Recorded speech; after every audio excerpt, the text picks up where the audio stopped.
Hai, Assalamualaikum murid-murid tahun 4. Apa khabar kamu hari ini? Teacher harapkan semua sihat-sihat belaka dan sudah bersedia untuk belajar sains pada hari ini. Murid-murid, silalah bersedia dengan buku teks, buku nota sains dan juga alat tulis. Jom baca doa belajar.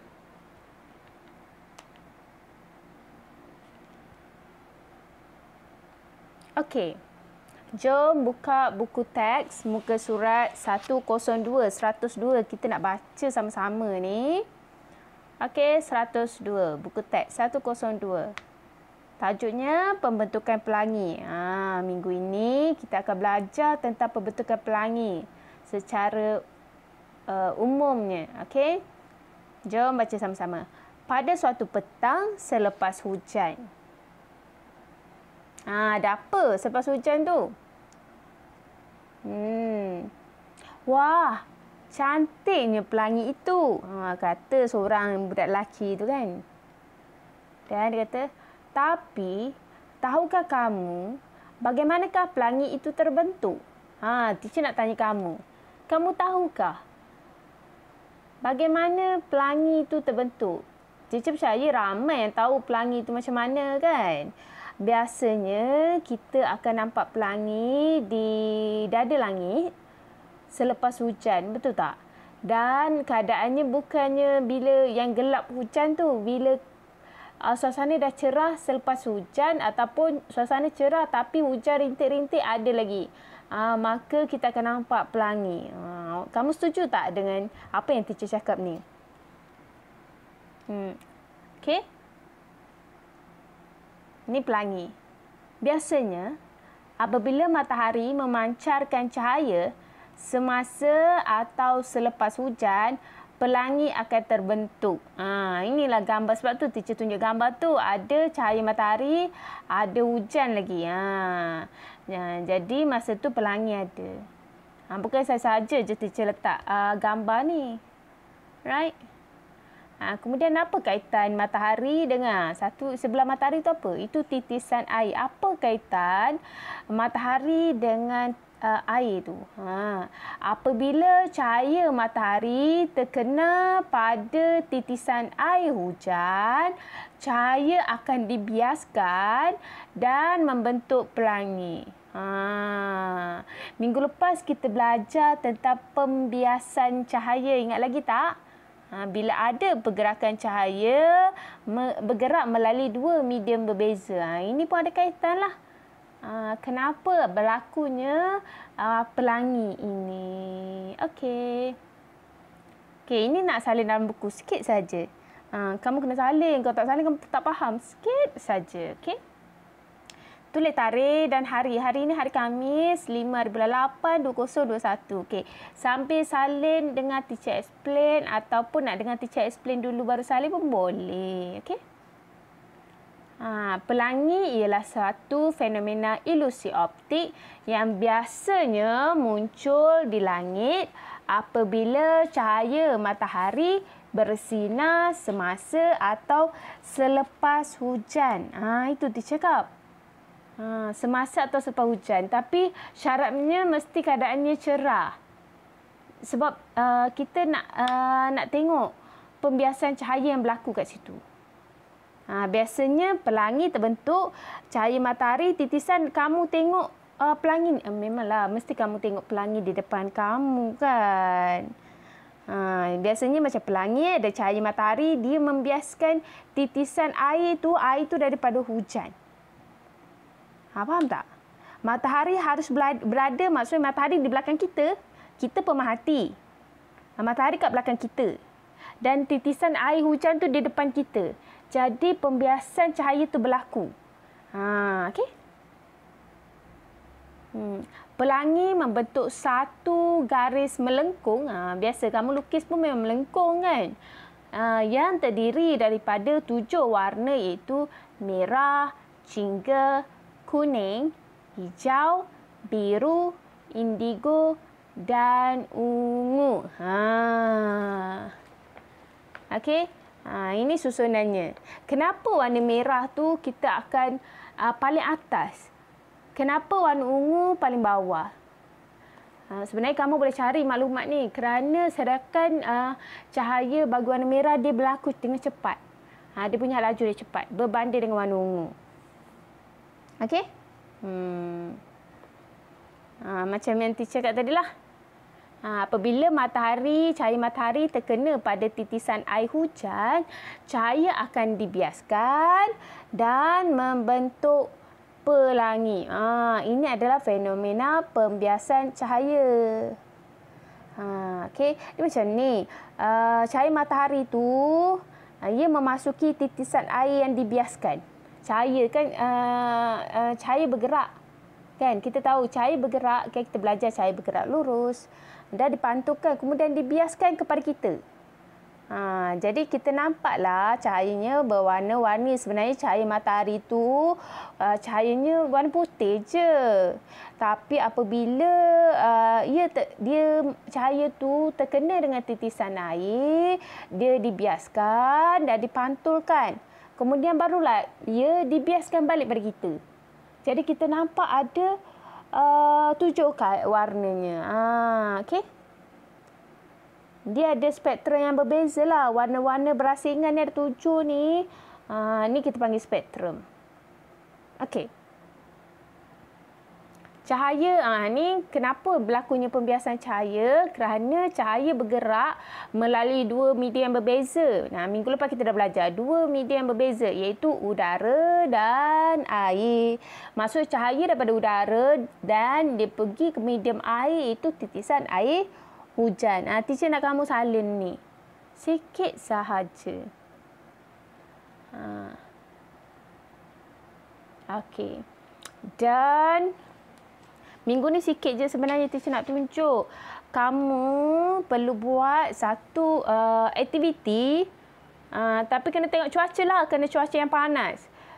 Kalau waktu sains ni sekarang ni, hujan ataupun mendung, dia tak sesuai untuk buat aktiviti ni. Kamu tunggu petang sikit lah. Tengah hari sikit. Memang kena betul-betul cerah baru boleh kita buat aktiviti ni. Penyiasatan pembentukan pelangi. Muka surat 103. Kamu buka 103. Ini kamu boleh jalankan aktiviti ni bersama-sama dengan kakak, abang. Kalau ibu dan ayah kamu free boleh tolong, boleh minta tolong. Kalau tak, kamu boleh buat sendiri sebab aktiviti ni senang sahaja. Tapi lagi seronok kalau buat dengan adik-beradik kan. Okey, jom tengok muka surat 103. Kita nak buat pelangi. Itulah nama pembentukan pelangi. Tujuan dia menyiasat pembentukan pelangi. Alat dan radar teacher dah permudahkan. Sekiranya kamu lihat dalam buku 103 tu ada 1, 2, 3, 4, 5 alat dia minta sediakan cermin, kertas mahjong. Kertas mahjong ni kertas putih yang besar tu. Pita pelekat, besen air. Tapi bagi teacher untuk kita buat kat rumah agak sukar kan. Jadi kalau lainlah kalau kita buat kat sekolah. Kat sekolah teacher memang ada kertas mahjong dekat makmal. Tak apa, kita pun mudahkan ia sebab kamu nak buat dekat rumah kan. Pertama sekali kena ada cermin. Kalau kamu perasan dekat makmal teacher ada cermin 4 segi kecil besar tapak tangan je. Kalau kamu tak ada, pakai cermin apa-apa. Tapi jangan guna cermin tingkap pula. Jangan ambil yang tajam. Kalau ada yang macam teacher tunjuk ni pun boleh. Kalau apa-apa saja. Tapi teacher minta tolong.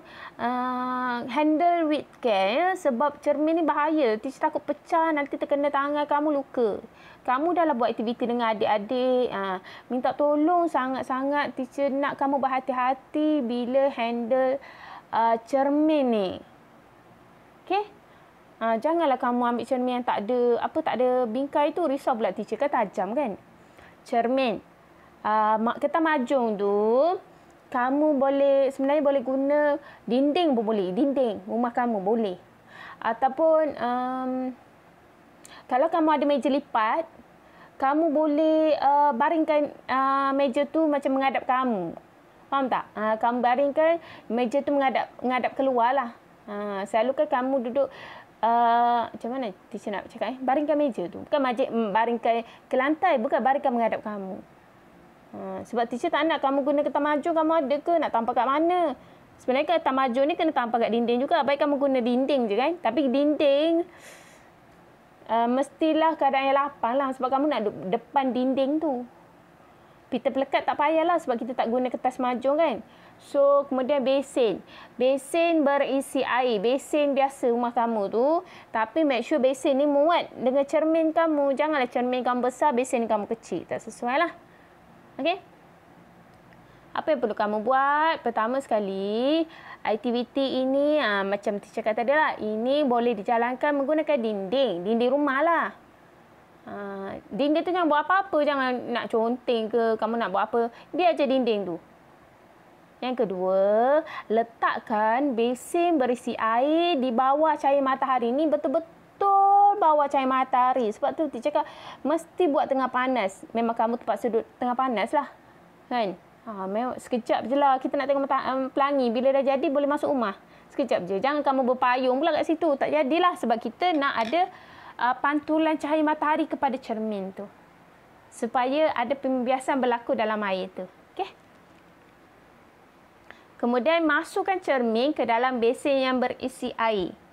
Ada dalam gambar tu. Seperti dalam gambar yang ketiga. Kan tengok gambar dia orang pun duduk tengah-tengah panas. Kemudian halakan cermin. Hala tu maksud kita gerakkan cermin di bawah permukaan air ke arah cahaya matahari. Kamu gerak-geraklah supaya cermin dalam besen tu supaya cermin tu betul-betul menghadap ke arah cahaya matahari. Maksudnya nampaklah cahaya matahari ke cermin tu. Kemudian laraskan. Laraskan maksud gerak-gerak juga sehingga pelangi terbentuk pada dinding. Kamu kena cari tumpuan mana kamu nak.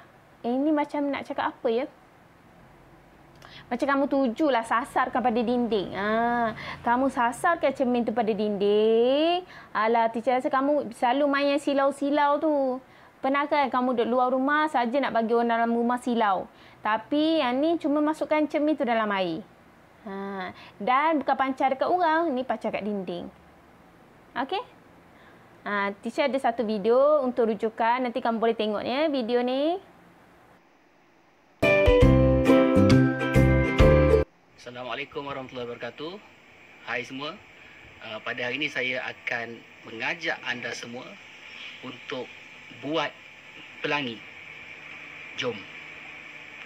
Jadi peralatan yang kita perlukan ialah cermin dan juga besen yang berisi air. Kita masukkan cermin tadi ke dalam besen yang berisi air. Dan seterusnya kita halakan ke dinding untuk melihat hasilnya. Jom kita lihat apa yang berlaku. Inilah hasilnya. Warna-warna pelangi yang telah terbentuk di dinding. Jadi pembentukan warna pelangi ini adalah disebabkan oleh berlakunya pembiasan cahaya. Jom kita bereksperimen di rumah. Jom! Jadi tugasan kamu pada minggu ini adalah pertama sekali buat nota pembentukan pelangi yang sikit je tadi tu, tak silap teacher 4 poin. Dan juga buat uji kaji pembentukan pelangi. Kalau boleh ambil gambar ataupun video dan hantar kepada teacher sebagai bukti. Teacher harap kamu enjoy dan seronoklah buat aktiviti ni, simple saja ya. Dan itu saja daripada teacher pada minggu ini. InsyaAllah kita akan jumpa lagi pada minggu depan. Dan teacher doakan anak-anak murid teacher ni sentiasa dalam keadaan sihat untuk meneruskan PDPR. Sehingga kita jumpa lagi. Assalamualaikum.